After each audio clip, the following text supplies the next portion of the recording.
Some of us old-timers had to live through the great booster wars of 2016. We had to ration every win. These were hard times, just trying to get by while the win economy was being destroyed. Cozying up next to our 15-a-day wins while they were in their 200-a-day mansions, and it affected every map. Now, some of these predate 2016, but it's just to reinforce how all four maps had people trying to boost to the top. Farm had IA the Vet, Borough had Death, Cell Block had Arizonics, and Town had Nike. These aren't the only ones, but certainly the most motivated, I'd say. Let us start with Farm. IA the Vet in the first 8 months did get to number 1 legit. I mean, as legit as full party door blocking everybody and never playing a real game could be considered legit, but it wasn't boosting. Locke took first place on the farm leaderboards in 2014, which then led to IA the Vet boosting back up to first place. All kinds of recognizable farm regulars were found to partake in these lobbies. It's easier to list who didn't join these lobbies. Even people you wouldn't expect, like fucking Tony Headshooter of all people. How's he doing boosting? Around this time, we also allegedly had Death and Something Wong boosting to the top of Borough. Now, I say allegedly because I'm a man of proof, and although it was seemingly an open secret, I never personally seen them boosting, but everyone says they did so. Next, we have Cell Block, and this was during the 2016 boosting frenzy. Arizonics was one of many, but certainly did it the most. Now, I've got a little story for you that I think you're gonna like. During the booster frenzy of 2016, there was a week-long leaderboard outage on Black Ops 2. Not sure about PlayStation, but on Xbox, the leaderboards were completely down for a week. Now, this wise, or maybe not so wise man, Arizonics decided to really hit the booster lobbies hard at this time. Maybe the assumption was, well, leaderboards are down, no one can snoop on my games, but I had them on my recent player list, so I noticed all the 1-minute cell block games.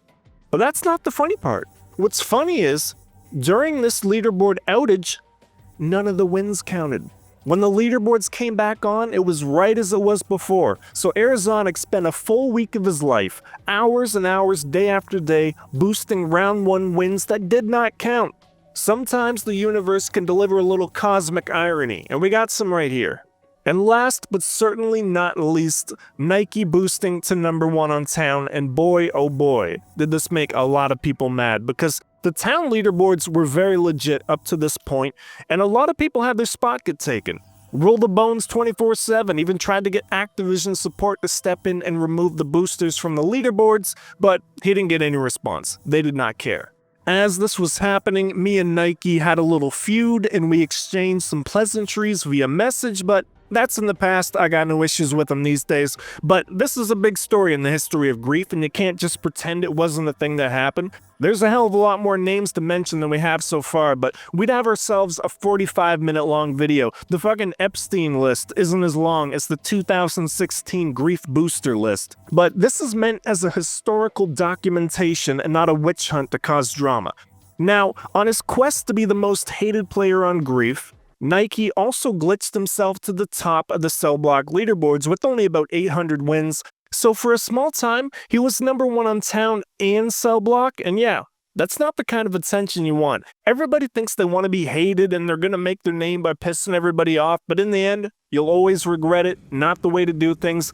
Don't burn bridges on your way to the top. You're just gonna fall into the lake of piranha below. Lots of Pegasus was in most of these lobbies. And once Nike was number 1, he quit boosting, but Pegasus was not done yet. He kept going and even tried to get the number 1 on farm as well, but just didn't have the stamina, ran out of gas. His booster account is Round 1 Me, and that was in the Rhino game highlights we did many years ago. We didn't see him with him, just ended up in the lobby. So you can thank lots of Pegasus for the now iconic Rhino Gun 64 soundbite of him saying, "Nice try, scrub." That was in response to Pegasus saying, "Nice try, Rhino." Little backstory lore right there.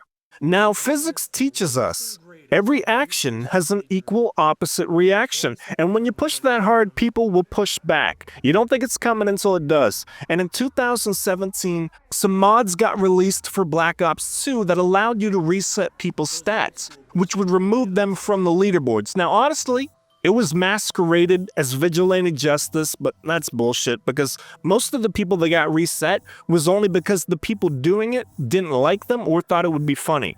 A lot of boosters did get reset, but a lot of legit players got reset too, so let's not act like these were heroes because they didn't use their power for good, clearly. Now, the way it worked was, it didn't stick unless you played a game. So if you signed onto the game and saw you were a 1 bone and lost your rank, you knew that you got reset. Obviously, the first few to get reset would have no idea, but later on you would know that's the warning sign. And as long as you don't play another game on that map, you won't lose your wins. So some people just made new accounts and stopped playing on their main. I remember Chronic Fear stayed up on top for a while because he just stopped playing Farm, but you can only hold out for so long. Farm was that guy's crack cocaine, and he played it about as well as you'd expect an addict to. Now, the very first player to get reset off the leaderboards, oh, you already know. Even if you weren't there, it's always him. Rhino Gun 64. He had a legit 11,000 wins on Farm, and one day, poof, he was gone. Rex showed me he wasn't on the leaderboards of Farm anymore, what's going on. Then we learned of the infamous Echo Loader that was resetting people, but there was others. We'll keep the peace and not name names, but I do know of a couple others supposedly doing it in the name of justice, but I don't fully buy that. So, as things stand, the legit number 1 on Farm right now would be Rhino Gun 64. The legit number 1 on Town would be Pricey NSX. Legit number 1 on Cell Block would be Big Mac, and Borough, I really don't know. Because I never paid enough attention to know who is legit or not on that map, was not a fan of Borough. So there you go, a recap on the Great Booster Wars of 2016 where it felt like half the player base on Cell Block and Town were in booster lobbies, and those hundreds of hours they spent boosting were pointless in the end because all of them had those wins wiped out the very next year by modders.